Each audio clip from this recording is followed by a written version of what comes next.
할렐루야. 네, 오늘 하루도 수고 많으셨습니다. 함께 인사 나누죠. 수고 많으셨습니다. 축복합니다. 감사합니다.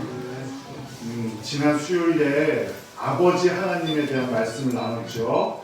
크신 사랑과 긍휼하심을 아버지로 표현한 것이고, 그 아버지 하나님께서 언제나 우리와 함께 하시고 우리를 지켜주시고 보호해 주시니 세상 가운데 승리할 것이다 말씀드렸습니다. 한 주간 어떠셨어요? 지난 한 주간 무엇 때문에 좀 두려우셨나요? 혹시 어려움은 없으셨나요? 그 모든 것을 주님께 맡기고 주님의 보호하심 가운데 어려움과 두려움의 벽을 뛰어넘는 복된 성도들 되시길 간절히 축원합니다. 오늘은 전능하신 하나님에 대해서 볼 텐데요.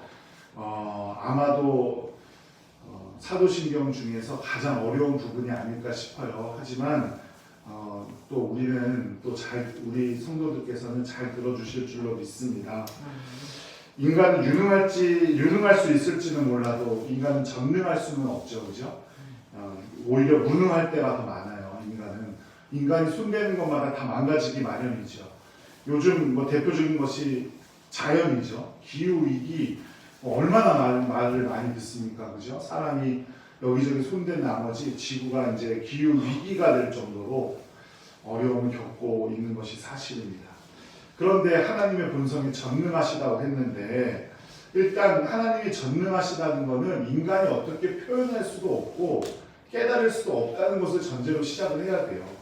우주의 크기가 얼마큼인지 알지 못하죠.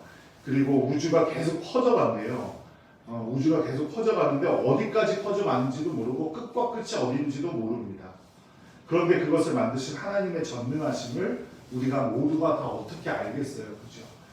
그럼에도 불구하고 모세는 당돌하게 하나님의 이름을 물었습니다. 말해줘도 알아듣지도 못할 거면서 물었어요. 하나님을 내가 누구라고 해야 합니까? 그때 하나님은 면박 주지 않으시고 친절하게 답해줬죠. 뭐라고 답해줬죠? 스스로 있는 자라고 하여라. 이렇게 되는 거예요. 그게 바로 우리가 야훼라고 하는 것이 바로 스스로 있는 자라는 뜻입니다. 스스로 있는 자는 단순히 그냥 있다, 존재를 말하는 게 아니라요, 어떤 것에도 영향을 받지 않는다는 것을 의미합니다. 우리는 영향을 받죠.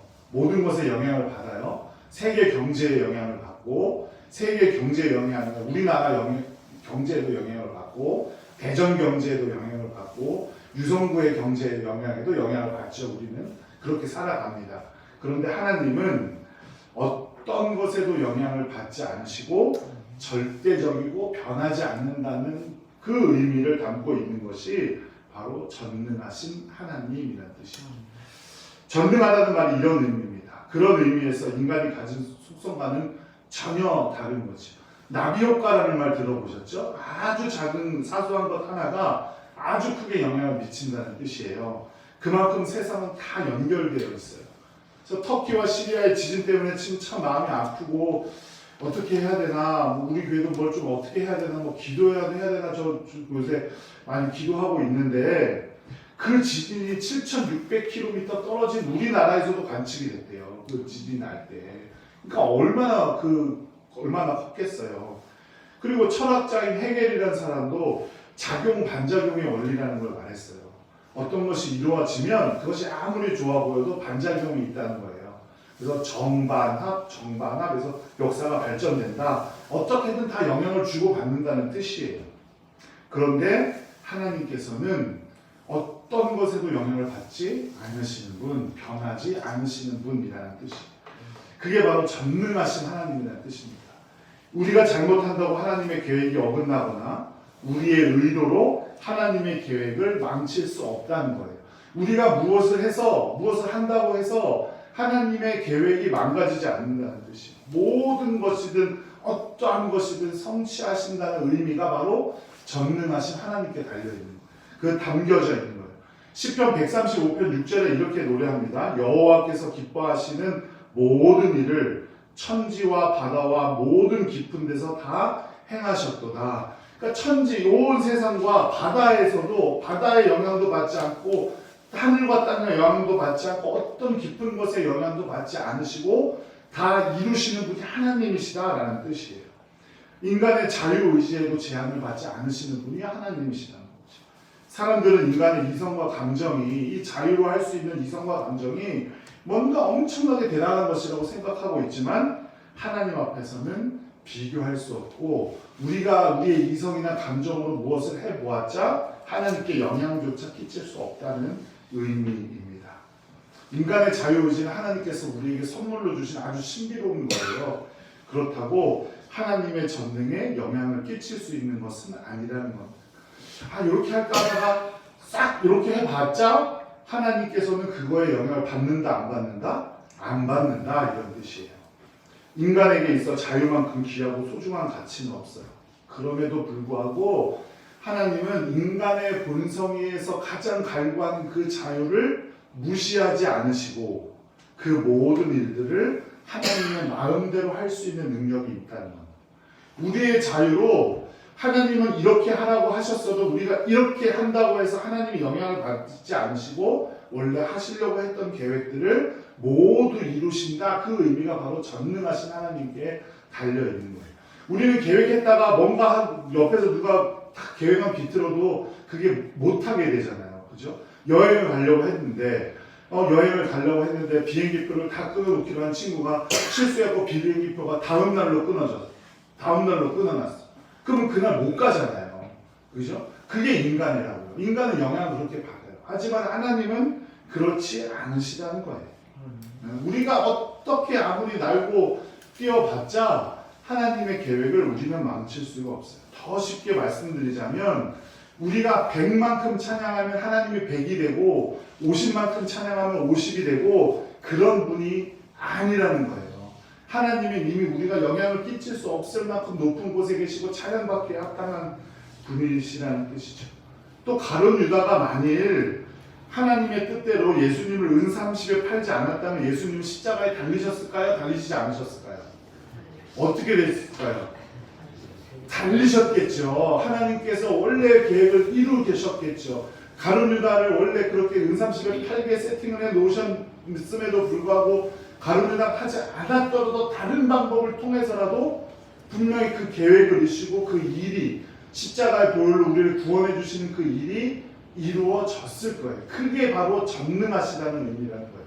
그런데 하나님과 나는 1대1이지만 세상에 사는 사람들이 80억인데 80억 대 1이잖아요. 하나님은. 근데 그 80억을 다 조절하시면서 그들이 하는 일들을 영향을 하나도 받지 않으시고 그들에게 부당한 개입도 하지 않으시면서 자유도 허락하시고 그들에게 이성과 감정도 허락하시고 그 80억의 인구들이 그렇게 살아가는데도 하나님의 뜻은 이루어지고 하나님의 뜻이 이루어질 수 있도록 하시는 분이다라는 뜻이 뭐예요? 전능하신 하나님. 그 하나님이 우리의 뭐가 되신대요? 지난주에 우리의 아버지가 되신대요. 그래서 우리를 사랑해 주시고 우리를 보호해 주시고 우리를 인도하신대요. 얼마나 든든한 일입니까? 이것을 단순히 운명주의나 숙명주의 같은 걸로 받아들여서는 안 돼요. 전도서 11장 5절에는 이렇게 말합니다. 바람의 길이 어떠함과 아이벤 자의 태에서 뼈가 어떻게 자라는지를 내가 알지 못함 같이 만사를 성취하시는 하나님의 일을 내가 알지 못하느니라. 이렇게 말해요. 바람이 어디로 와서 어디로 가는지 알 수 있는 사람이 없죠. 그리고 지금은 초음파 기계로 다 우리 애기들, 엄마들 뱃속에 있는 애기가 어떻게 크고 자라는지 심장은 어떻게 뛰는지 막 소리도 듣고 막 하지만 그 당시에는 그게 어떻게 자라는지 알겠어요? 몰랐겠어요? 전혀 몰랐겠죠. 그런데 그러니 단순히 우연이나 말할 수 없는 기적, 운명 같은 것으로 단언해서는 안 된다는 거예요. 하나님께서 반드시 그 일을 어떻게 해요? 성취하시는 거예요. 그러니 하나님께서는 어떤 것에도 영향을 받지 않으시는 분이라는 사실을 꼭 기억하시기 바랍니다. 전능하신 하나님이란 히브리어로 엘 샤다이라고 표현을 해요. 엘은 무조건 성경의 다 용어 중에 엘은 무조건 하나님이라는 뜻이에요. 엘 샤다이, 전능하신 하나님이라는 뜻이에요. 이 단어가 처음 나오는 성경 구절이 창세기 17장입니다. 17장 1절. 하나님이 아브라함과 맺은 언약을 새롭게 강조하시던 때예요. 그때 아브라함의 나이가 창세기 17장에서 아브라함의 나이가 99세예요. 그런데 하나님께서 처음 아브라함에게 나타나셔서 내가 너한테 아들을 줄 거고 그를 통해서 자손이 많게 해줄 거야 라고 약속하신 때가 몇 살이에요?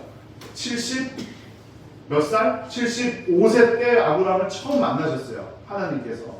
그래서 자손을 줄 거라고 약속하셨는데 24년이 지나서 99세가 되도록 이삭이라는 아들은 아직 태어나지도 않은 거예요. 그 사이에 누가 있었어요? 이스마엘이 있었죠. 하나님께서 원하시지 않는 하갈을 통해서 난 아들이 있었어요. 이스마엘.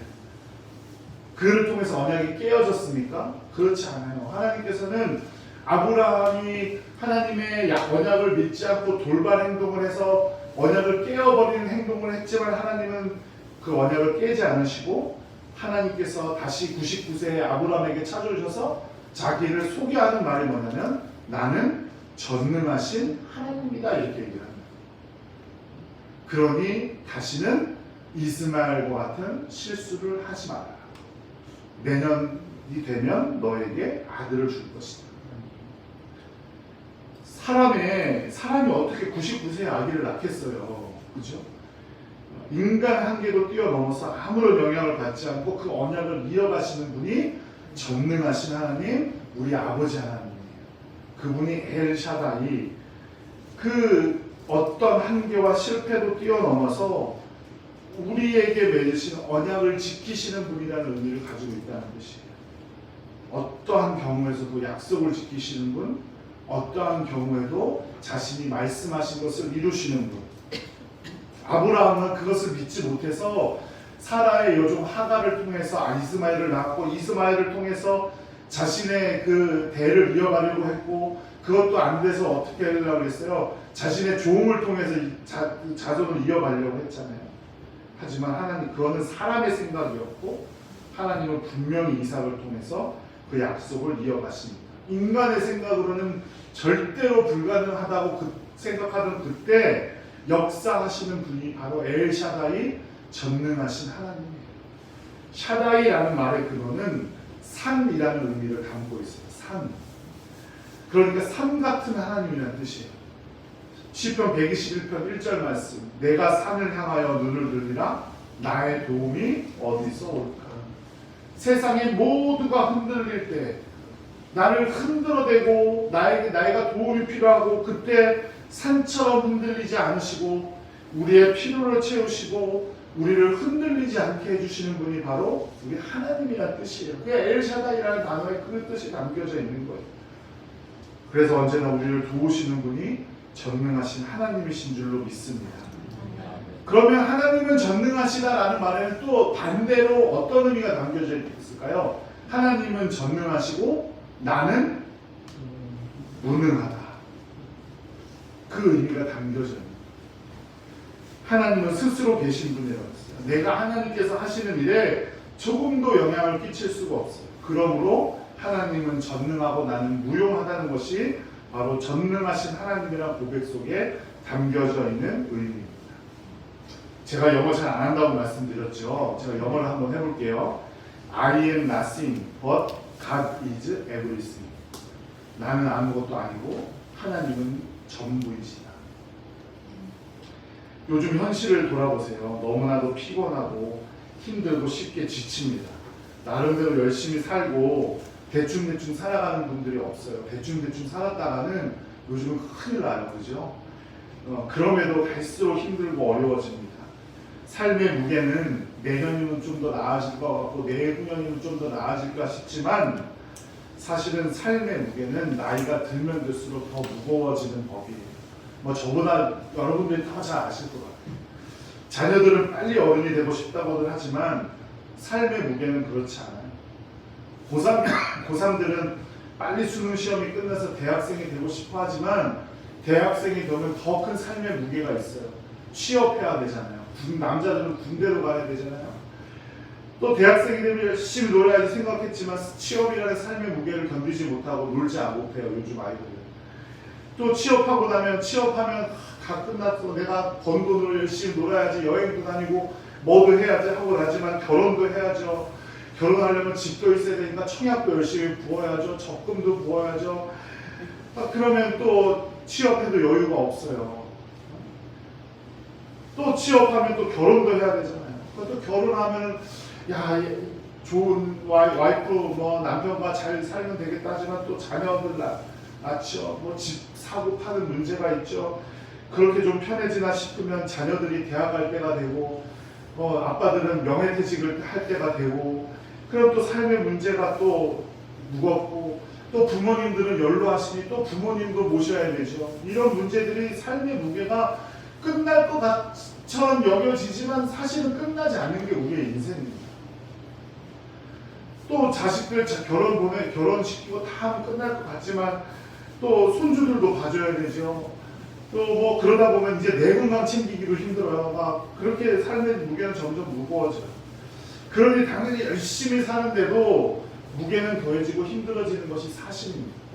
정말 이제 지치고 피곤할 수밖에 없는 우리의 인생길이지만 해결할 수 있는 방법은 그 짐을 내가 지고 이리저리 해결해 보려고 부산을 떠는 것이 아니라 그 짐을 내려놓고 그 짐을 맡아주실 분을 찾는 거예요. 그 짐을 맡아주실 분이 누구예요? 우리 하나님입니다. 우리 주님밖에는 없어요. 왜냐하면 우리 주님만이 우리의 문제를 완전히 해결해 주실 수 있기 때문에 수고하고 무거운 짐진 자들아 다 내게 오라 내가 너희를 쉬게 하리라 말씀하신 우리 주님께 올 때 그 어려움들이 해결을 받는 거예요. 내가 이 짐을 해결을 할 수 없는 사람에게 맡겨놓으면 더 신경만 더 써요. 차라리 내가 가지고 있는 게 낫죠. 그걸 맡아주실 분은 하나님밖에 없어요.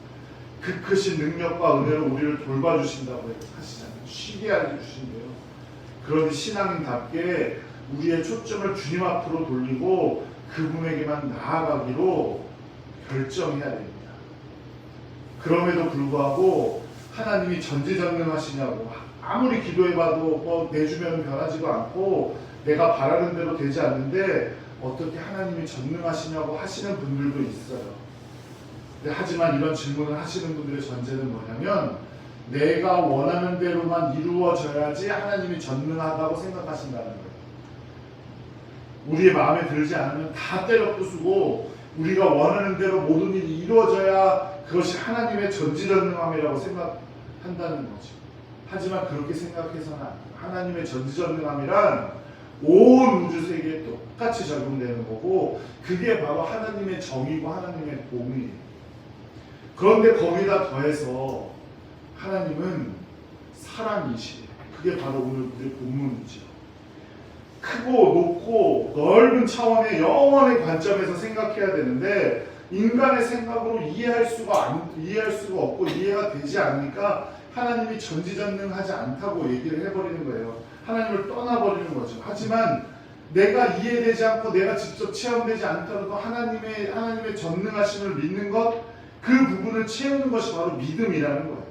우리가 눈으로 보이고 이해할 수 있고 다 아는 것을 믿음이라고 하지 않아요. 그죠? 내일 아침에 해는 어디서 뜹니까? 내일 해가 무슨 쪽에서 떠요? 동쪽에서 뜨죠? 아이고 믿음이 좋으시네요 이래요? 아무도 그걸 믿음 좋다고 말하지 않습니다. 당연히 되는 건 믿음 좋다고 하지 않아요. 그건 그냥 생활 상식 지식일 뿐이에요. 하지만 누구도 생각할 수 없는 것, 누구도 보지 않고 보이지 않고도 그것을 그렇게 생각할 수 있는 것, 그것이 바로 믿음이에요. 그 간극을 채우는 게 믿음이다. 우리는 우리 아버지 되시는 하나님께서 전능하신 능력을 가지고 계시고 누구보다 나를 더 사랑하시고 우리를 모두 다 똑같이 사랑하고 계시다는 사실을 믿는 것이요. 그죠? 그걸 믿기 때문에 주님의 사랑을 표현하는 오늘의 성경 본문을 통해서 우리가 위로를 받는 겁니다. 전능하신 하나님께 만약 사랑이 없다면 어떻게 될까요? 아마 우리는 다 죽을지도 몰라요. 잘못하니까. 하나님 앞에 잘못 살아가니까. 하지만 주님은 사랑이시기에 전능하신 능력으로 우리를 위해서 일해 주시고 우리를 살리려 하신대요. 요한일서 4장 9절 말씀 함께 읽어볼게요. 하나님의 사랑이 우리에게 이렇게 나타난 바 되었으니 하나님이 자기의 독생자를 세상에 보내심은 그로 말미암아 우리를 살리려 하심이라. 전능하신 아버지 하나님의 능력으로 우리를 사랑하셔서 하시는 일이 뭐냐면 우리를 살리려 하신다는 거예요. 전능하신 능력으로 우리를 살리신대요. 그러니 내 뜻대로 되지 않아도 그것이 내가 사는 길이고 그것이 나의 복이라는 사실을 우리는 어떻게 해야 되는 거예요? 믿어야 되는 거죠. 그게 진짜 믿음인 거예요. 주님의 기본 방향은 우리를 살리시려고 하는 거예요. 내가 원하는 것이 이루어지지 않아도 그것으로 인하여 내가 어떻게 돼요? 살아난다는 사실을 믿는 겁니다. 그 믿음이 우리를 어떻게 하느냐? 12절 말씀을 함께 읽겠습니다. 어느 때나 하나님을 본 사람이 없으되 만일 우리가 서로 사랑하면 하나님이 우리 안에 거하시고 그의 사랑이 우리 안에 온전히 이루어집니다. 그것을 믿고 우리가 이 땅 가운데서 살아갈 때 그 사랑이 우리 안에서 완전히 이루어집니다. 전능하신 하나님의 능력을 믿고 우리에게 일어나는 일들이 아무리 세상적으로는 나쁘거나 내가 원하지 않는 일일지라도 그것이 주님께서 나를 살리려는 방향으로 이루어지는 것이라는 것을 믿고 서로 그 사랑을 나누기로 한다면 주님의 사랑이 우리 안에서 완전히 이루어집니다. 이 세상의 어떤 것에도 영향을 받지 않는 그 분인 하나님께서 전능하신 능력으로 우리가 살리는 방향으로 일하신다고 생각해 보세요. 이보다 더 든든한 일이 어디 있겠습니까? 전능하신이라는 단어는 그 원문을 살펴보면 무엇을 수식하고 있냐면 아버지를 수식하고 있어요. 전능하신 아버지 하나님. 우리가 아버지 하나님을 따로 봤지만 아버지 하나님과 전능하신 하나님을 따로 보고 있지만 그게 한 단어로 전능하신 아버지를 수식하고 있어요. 우리를 지키시고 보호하시는 능력을 아버지라고 표현한다고 했잖아요. 그 지키시고 보호하시는 그 능력이 전능하신 분이 우리와 함께 하시고 우리를 살리려는 방향으로 우리를 끌고 가시는데 그것을 믿는다면 우리 삶 가운데 어떤 어려움이 우리를 가로막을 수 있겠으며 어떤 어려움이 우리를 방해할 수, 그 주님을 향한 마음을 방해할 수 있겠습니까? 게다가 하나님은 사랑이시래요. 사랑이셔서 우리를 살펴주시고 보호해주신다. 세상의 아빠들은 자녀들이 어렸을 적에는 어떠한 것도 다 해줄 수 있어요. 그래서 자녀들이 막 아빠가 최고인 줄 알고 그렇게 살아가잖아요. 근데 아이들이 자라면 어떻게 돼요? 우리 아빠도 못하는 게 있구나 라는 것이 생각이 들고 20, 30대가 되면 우리 아빠가 나보다 좀 떨어지는구나 이렇게 생각이 들고 그렇게 바뀌어가는 거죠. 그런데 하나님은 절대로 그렇지 않아요. 우리에게 영향을 받지 않으니까. 그렇죠? 우리를 살려주시고 사랑을 베푸시는 분인 줄로 믿습니다. 그 전능하신 하나님께서 지금도 우리와 함께하고 계시는 줄로 믿습니다. 그 놀라운 능력과 사랑에 감사하며 그 전능하신 능력을 깊이 감사하며 살아가는 여러분들 되시길 간절히 바라요. 그 전능하신 능력이 여러분과 영원토록 함께할 줄로 믿습니다. 우리 시간 기도하도록 하겠습니다.